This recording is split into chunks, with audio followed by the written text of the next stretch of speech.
City celebrated violence like religion. That was the first thing the Eclipse Reapers noticed when they returned from the third challenge. Astrovault had transformed overnight. Giant projection screens replayed the faction war constantly. Kenny's floating daggers phasing through steel. Lyra dropping from overhead rails into enemy lines. Pines swinging his chain through smoke while yelling insults nobody could hear over explosions. The twins fighting back to back like synchronized disasters. The city loved them now, not cautiously, not fearfully, obsessively. Entire lower district walls had already been painted with the Reaper symbol. A black eclipse split by two silver daggers.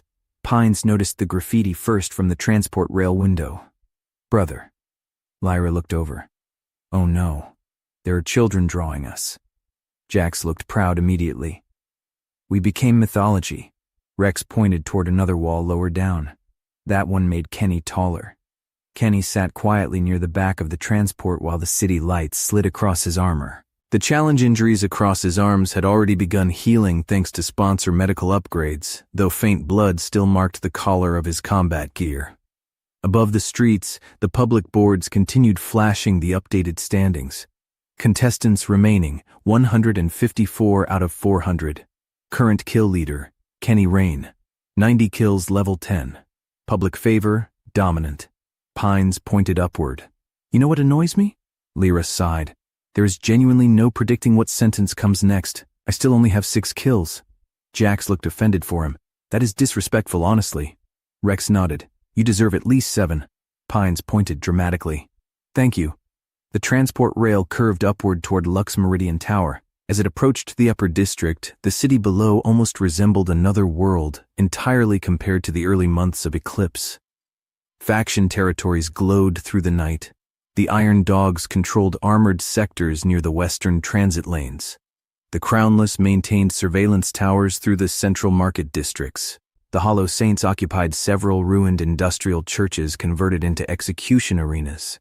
And above them all, Lux Meridian Tower stood illuminated against the skyline like a black spear driven into the heavens. The home of the Eclipse Reapers. The transport finally docked. The moment the doors opened, the tower AI greeted them immediately.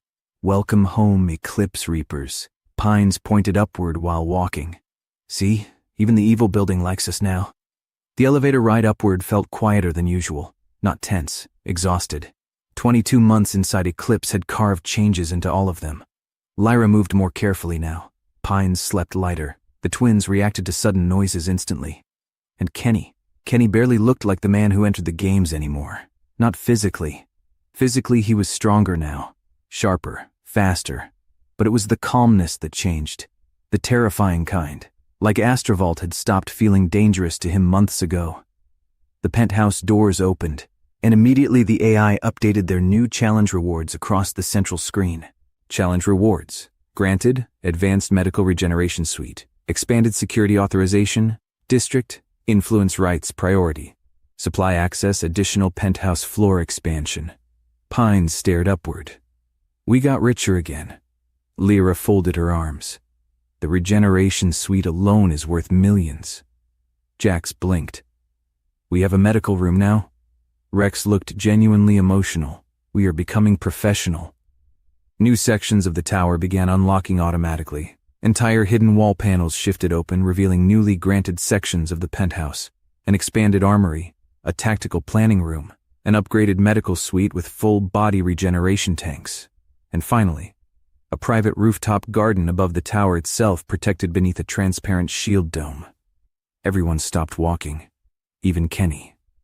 Artificial rain slid harmlessly across the dome overhead, while soft lights illuminated trees and clean water pathways surrounding the rooftop area. Pines spoke first. "Brother." Lyra slowly looked around. "There is grass." Jax crouched beside one of the plants immediately. "It smells real." Rex looked genuinely confused. Why is this more emotional than the killings? For the first time in almost 2 years, Astrovault suddenly felt far away from them, like the tower had become its own tiny world suspended above the games. Pines immediately dropped backward into the grass dramatically. "I live here now." "You already lived here," Lyra replied. "I live here spiritually now." Kenny stood quietly near the edge of the rooftop looking out over Astrovault. Far below them, the city still hunted itself beneath artificial skies. The challenge had changed things again. The Eclipse Reapers were no longer surviving contestants. They were now one of the powers shaping the city itself. The others eventually drifted back downstairs. Pines headed toward the kitchen. The twins explored the expanded armory like children discovering treasure. Lyra disappeared toward the regeneration suite, muttering something about finally repairing old injuries properly. And for the first time all day, Kenny was alone. He entered his room quietly. The automatic lights activated softly around him while the city glowed beyond the reinforced windows. The room was simple compared to the rest of the penthouse. Weapon rack, armor station, bed. Nothing unnecessary. One of the floating daggers slowly rotated beside him before settling near the wall. Kenny removed his combat jacket slowly. Then the room lights flickered. Once, twice. Kenny immediately turned. A hologram stood near the center of the room. Tall, silver-haired, elegant in the way venomous things often looked elegant. Emperor Caius Vale, the ruler of Earth itself. Neither man spoke immediately. The hologram remained perfectly stable, which meant this was not some cheap pirate transmission. This came directly from the Imperial core. Kenny's eyes narrowed. "You hacked my tower." The Emperor smiled faintly. "I borrowed your tower." Kenny remained standing, calm, careful. "Why are you here?" The Emperor studied him silently for a moment, then finally asked, "Why do you resent your father?" Kenny's expression did not change. "That is none of your business." The Emperor walked slowly through the room despite being only a projection. "You kicked the ceremonial sword back at him publicly before entering Eclipse." Kenny said nothing. "You denounced your family during the second challenge. Still nothing. And you clearly reject House Rain ideology." Kenny finally spoke. "And you clearly rigged the games against me because of my surname." That made the Emperor pause. Silence settled between them. Then, unexpectedly, Caius Vale nodded. "Yes." Kenny's eyes narrowed slightly. The Emperor folded his hands behind his back. "Your father intends to overthrow the Empire eventually." Kenny immediately interrupted him. "For starters." His voice remained calm. "It will be my planet." The Emperor stopped moving. Kenny continued. "And secondly, I want nothing to do with the Rain dynasty." The hologram watched him carefully now. Kenny stepped closer. "I do not care about their empire. Their legacy, their bloodline, their politics." One of the floating daggers slowly rotated behind him. "I just want a place that belongs to me." The Emperor remained silent. A place away from everyone else's petty bullshit. For the first time since appearing. Caius Vale looked genuinely thoughtful. Not manipulative. Interested. "You truly mean that?" "Yes." The Emperor slowly turned toward the city beyond the windows.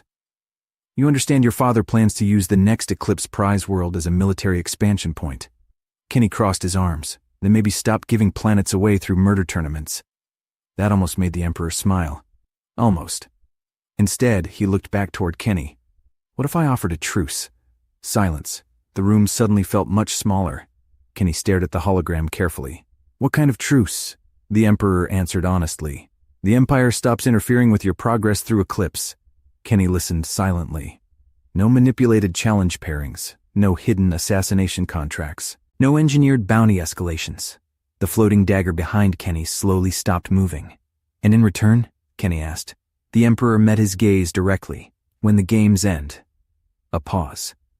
"You help the Empire deal with House Rain." The room quieted completely. Far below the tower, Astrovault continued glowing endlessly beneath artificial stars. Kenny looked toward the city for several long seconds, then finally spoke. "I will think about it." The Emperor remained still. "But if you want that answer." Kenny looked directly at the hologram. "You prove you are going to fuck off and let me play fairly." One of the daggers floated slowly between them. "And if I find out this is another manipulation attempt?" The blade phased halfway through the floor before rematerializing. The message was clear. The Emperor surprisingly nodded. Reasonable.